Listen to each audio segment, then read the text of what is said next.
Welcome back, everyone. Feeding King Tut.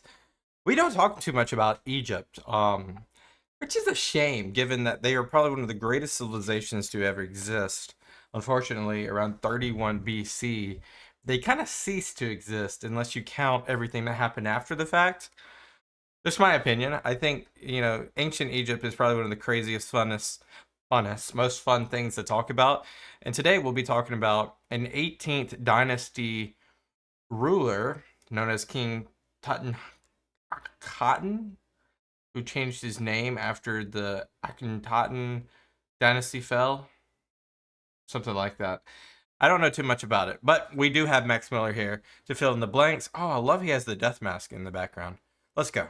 King Tutankhamun was opened 100 years ago. Among the gold and jewels, there was a stash of food for Tut Really? to munch on in the afterlife. So using the ingredients he had available in his tomb, I'm making a roast duck with a sauce of figs and dates. So thank you to HelloFresh That looks so good. for sponsoring this video as we do our best to feed King Tut. Let's this go. time on Tasting History.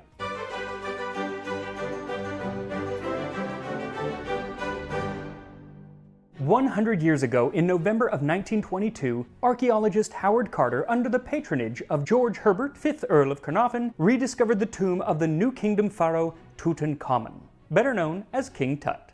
5 years they had been searching for this tomb, and Carnarvon finally told Carter, you know what, I'm calling it off, but Carter convinced him to give him one more season of funding, because he knew one place in the Valley of the Kings? Valley of the Kings where they hadn't yet searched. It was the spot where they had been setting up camp for the past 5 years.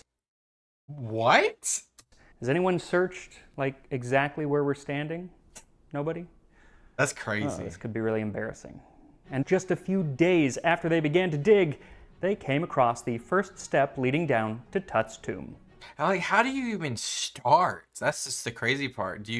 What kind of technology do you have in 1922? I mean, do you have like any leads to go on, or are you just like looking at the dirt and like, all right, here? Like, that's what I don't know. Of course, this is like a branch. Do you even call archaeology a branch of history, or is it kind of like in that gray area between history and science? Because I think it's the latter. So Carter called Carnarvon, who was home in England, and said, get back over here to Egypt and bring as many of the world's press as possible. And by late November, the world was ready to witness the opening of the tomb. The thing is, Carter didn't actually know if anything was in the tomb, because most of the tombs in the Valley of the Kings had been plundered thousands of years earlier. Yeah, grave robbers. I mean, obviously, these kings or pharaohs have probably so many luxurious goods and just wealth amongst their tombs. So what an anomaly King Tut's tomb was. So it could have very easily been a Geraldo at Al Capone's vault situation. Good night. I'm sorry. But they cleared away the rubble and were able to peer in, Carter with a candle looking into the room and Carnarvon behind him trying to see. Later on, Carter would write, "At first I could see nothing. The hot air escaping the chamber caused the candle flame to flicker. But presently, as my eyes grew accustomed to the light, details of the room within emerged slowly from the mist. Strange animals, statues, and gold. Everywhere the glint of gold. For the moment, an eternity it must have seemed to others standing by, I was struck dumb with amazement. And when Lord Carnarvon, unable to stand the suspense any longer, inquired anxiously, 'Can you see anything?' it was all I could do to get out the words, 'Yes, wonderful things.'" Just imagine just the dopamine that just enters your body when you see something like this. We all have, envisioned ourselves as treasure hunters when we were children. Imagine living that dream and seeing it firsthand. And I know there's probably like people like, why would you disturb? But it's really not about that. It's more about understanding. And I'm sure that because of this discovery, we were able to layer in so much knowledge where, we hadn't had before. And there were wonderful things. Golden beds, a disassembled chariot, chests filled with bows and arrows, jewelry, scepters, statues, and boxes filled with items the pharaoh might need in the afterlife, including a box of It's like a storage container. fresh underwear, because even in the field of reeds, you always want to be prepared. There was also a sofa in the shape of a speckled cow, beneath which were 48 boxes containing mummified meats, including choice cuts of beef from the bone, gazelle, veal, ducks, geese, pigeon, and other small birds, the boxes often being shaped like the food within. The meat had been cooked and then went through a mummification process similar to the one that the pharaoh's mummy in the room next door had gone through. A months-long process of drying with an expensive salt called natron, then wrapped in bandages and covered in precious resins brought from hundreds of miles away in what is now Syria. These foods had to keep forever because they were meant for the pharaoh to enjoy in his afterlife. Thousands of years later. And it wasn't just meats, but other non-mummified foods. Jars that once held honey and wine, the wine jars being stamped with the location of the vineyard where it was made, the vintner who made it, and the year of the pharaoh's reign in which the wine was made. Jeez, that's crazy though. That's just awesome. That's just so cool that we have all that information. Very similar to how wine is labeled today. There were over 100 woven baskets that held the remains of dates, figs, pomegranates, melons, grapes, green onions, garlic, and bread. And if Tut ever decided to take up baking as a hobby in the afterlife, they even left baskets of wheat and barley. All the necessary ingredients to make an excellent meal, just like those that are delivered to your door from today. HelloFresh, good play.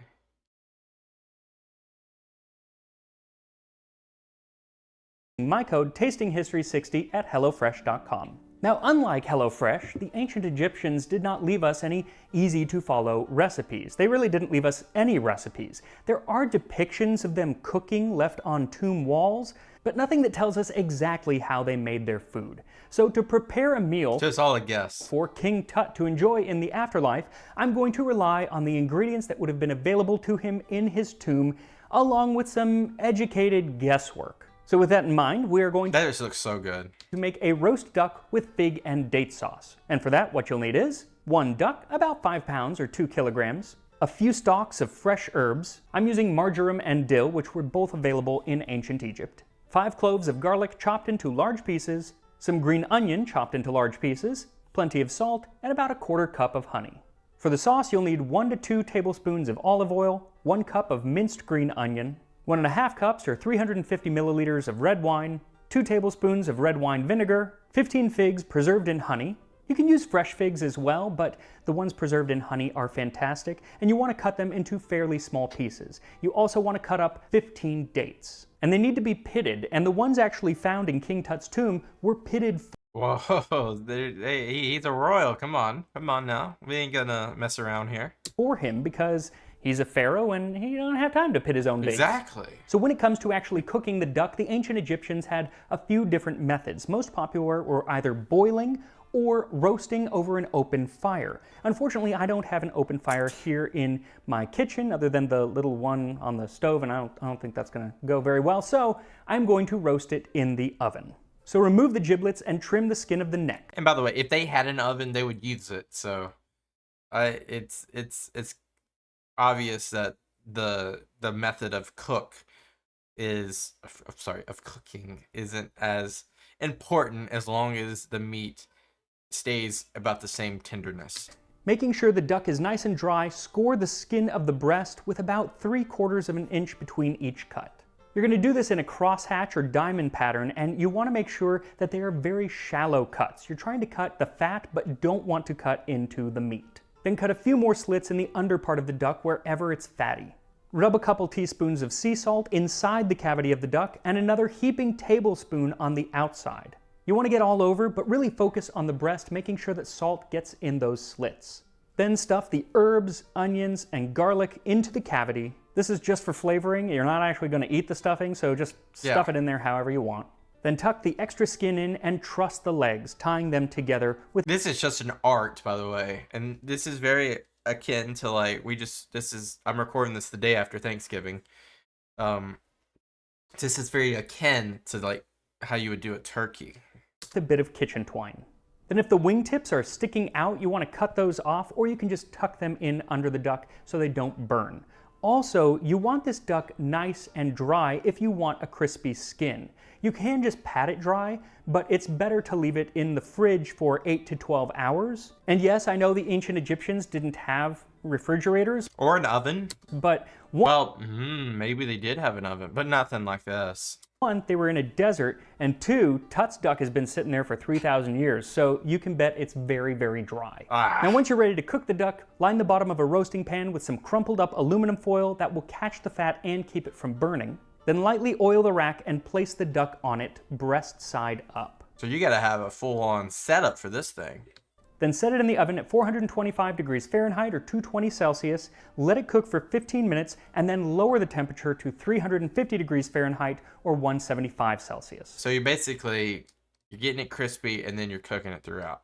Let it cook for another 15 minutes, then take the duck out and flip it over so its back is up, and then return it to the oven for another 15 to 20 minutes. Then remove it again, flip it breast side up once more, and this time you're going to baste it with the honey. It also helps if the honey has been slightly warmed, it just makes it easier to baste.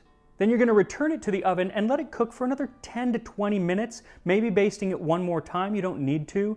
The length that it's going to be in the oven at this point really depends on the size of the duck, your oven, and how you like your duck cooked. You want the breast meat to be around 130 degrees Fahrenheit, 55 Celsius, though some people do like it cooked a little bit more. Now, if you look online, it will often say that it should be 165 degrees. God dang! False. That should apply only to the dark meat. The breast meat should be much lower. If you get it up to 165 degrees, it'll be dry and kind of taste like liver. Now while the duck cooks, you can go ahead and prepare your sauce. So heat the olive oil in a saucepan and then add the green onions and cook for about 5 minutes over high heat. Then pour in the wine and bring it to a simmer, then lower the heat to medium and let it cook for about 5 minutes, and then add in the vinegar, salt, dates, and figs. Then let it cook until it reduces by about half. It should take 10 to 15 minutes. Now King Tut is perhaps the most famous pharaoh from ancient Egypt. Yeah, he's definitely the most famous because of the media, but he only lived till he was 18 years old, right? So I think he only ruled for like 10 years. The interesting part about him is that he came after Akhenaten. I think that's his name. Excuse me if I didn't pronounce it right. But Akhenaten was the guy that was a self-egotistical guy that basically moved the capital. Was it Argama or something like that? I think he moved the capital there. Brand new capital, by the way. Moved it away from, I believe, I don't know if it was Memphis. And then the polytheistic world which ancient Egyptians lived in, they kind of scrapped it and made it monotheism. And I think the god, he created his own god through the visions of himself. But then that was such a short-lived era, and I don't remember specifically if King Tut was the next pharaoh, but he was in the next. He was either the next one or the next one, somewhere in there. And I think even on like in his tomb itself, on like the doors or something, there was reliefs like praising him for his reunification of Egypt itself. And then I think the gods of like Thebes and I forgot the other god, Ara, Ana, something like that. They all kind of like came back into the presence of ancient Egypt. But it's not because of what he did, but rather what was found in his tomb. Yeah, that what you see on the back right of his shoulder, the death mask, probably one of the most famous artifacts ever found. And what most people know about Tutankhamun begins and ends with his tomb. So let's take a look not at the death of Tut, but at the life of Tut. I'm hoping that I'm not going to be embarrassed with the knowledge I tried to share. And I'm also hoping I'm going to learn something. Let's go. Tutankhamun was born around the year 1341 BC I love how he actually put the real name. That was his birth name. During the 18th dynasty. And your ears did not deceive you. I did say Tutankhamun, which likely means living image of Aten. That's the god, Aten. That's the god. Only later would he change his name to Tutankhamun, and that was in an effort to rebel against his parents, just like teenagers today. And it was probably to rebel against his parents because we don't 100% know who his parents were. Basically, everything about Tut's life is up for some debate. But most scholars agree that his father was the pharaoh Akhenaten, That's the guy. the heretic pharaoh. Now, Akhenaten had a very famous queen, Nefertiti, though Nefertiti was probably not Tut's mom. Rather, his mother was another queen who is simply known as the Younger Lady. Might be Nefertiti, but probably not. What is known is that Akhenaten and the Younger Lady were brother and sister. Now, the reason that his father, Akhenaten, named his son Tutankhamun was because Akhenaten was the pharaoh that turned Egypt away from polytheism to focus more on one god, Aten. Aten was not the sun god, but he is represented by the disk of the sun. And in the promotion of Aten, the worshipping of all other gods was forbidden, their temples being... Can you imagine that? This guy comes along. Imagine, like, your president. Now, some people are going to be like, yeah, I could see this happening. But imagine, like, we live in 2025, right? Imagine President Trump's like, all right, you guys believe in your Hindu gods, Muhammad, Yahweh, Jesus, blah, blah, blah. All the people that we believe are kings of kings, etc., etc. No longer. You guys now are going to believe in rump. Trump, rump. You guys are going to believe in rump. Everything else is heresy. And now our capital is not Washington, D.C. It's rump land, which is in Kansas. It feels so alienation of your people. But I guess because of the inequality of ancient Egypt, coupled with the deity-likeness of the pharaoh itself, that people just... I wonder how the people felt about that, right? Did people just have to go along with it? Did they have discontent? Obviously they had discontent because they moved away from it as soon as he died. Abandoned and their priests being put out of their jobs. But it didn't seem that anyone was really a fan of this new religion except for Akhenaten. But he was pharaoh, so everybody kind of had to follow along. Spoiler alert, Akhenaten died, and everyone was like, well, let's not do that anymore, and so his son decided to change his name to Tutankhamun, or living image of Amun. Amun being one of the supreme gods and a lot more popular than Aten. Now, after Akhenaten died, there may have been one or two short-lived pharaohs, probably older relatives, before Tutankhamun came to the throne in his own right. And to make it more confusing, he did so under yet another name, which honored the sun god Ra. The boy had a lot of names, which is why it's just easier to call him King Tut. He also took a queen named Anksunamun. Same name as the lady from the Mummy, but not the same lady. Now, Anksunamun was the daughter of Akhenaten and Nefertiti, making her his half-sister. Very Targaryen. Now, in addition to the new queen and a name change, Tut also decided to roll back all of the reforms that his father had put in place. He moved the capital back to Thebes and brought back the old religion, which included enriching the priestly orders and restoring old monuments and temples. But it's not very likely that he was doing this alone, seeing as when he came to the throne, he was 8. The one likely at the helm was one of his most powerful viziers, a man named Ai. Now, other than the dismantling of everything that his father did and returning to the old religion, there's not a lot known about Tutankhamun. I mean, that's a huge thing, though. Like, when we talk about, like major changes in ancient Egypt, this is huge. I mean, you're basically, you're at the head of the state when it comes to reverting. So, I mean, you could have had an you could have had a stubborn, dynastical lineage of Aten, but you didn't. You changed it, whether it be through pressure of his elders or his own, teenage angst. He did something different. His reign only lasted for 9 years before he died still a teenager. And there are romantic stories about him being murdered and lots of palace intrigue, but in reality, it was probably a much more mundane death stemming from a whole host of physical ailments because everybody was related to everybody else. Generations of swimming in a rather shallow gene pool left Tut with a clubbed foot, necrotic bones, and severe scoliosis. He walked with a cane, several of which were found in his tomb, and he may have had to have been strapped to his chariot. He was also sickly and had multiple strains of malaria. Yeah, I was about to say that's the most common, like, agreed upon death is malaria. The kid made the Habsburgs look well bred. So while we don't know... And by the way, this is no anomaly. Most of not Rome, most of royal families did this. I mean, he's just brought up the Habsburgs, but we're talking even 2,000 years before them. So, like, most people did this. Exactly what killed him, there is no lack of contenders.